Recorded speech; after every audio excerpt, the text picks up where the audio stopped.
Good morning. Today, I will be presenting key information about the peacock, the national bird of India.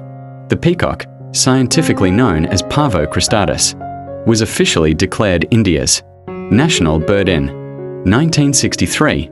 It was selected for its striking beauty, cultural significance, and widespread presence across the country.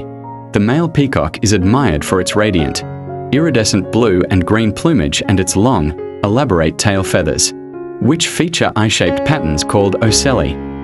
During courtship, the male performs a magnificent display by fanning and shaking its tail to attract the female, known as the peahen, who has more muted brown feathers for camouflage and protection. Peacocks are commonly found in forests, village fields, and near water sources. They are omnivores, feeding on seeds, insects, small reptiles, and even harmful snakes, making them important for ecological balance. Culturally, the peacock holds a sacred place in Indian tradition.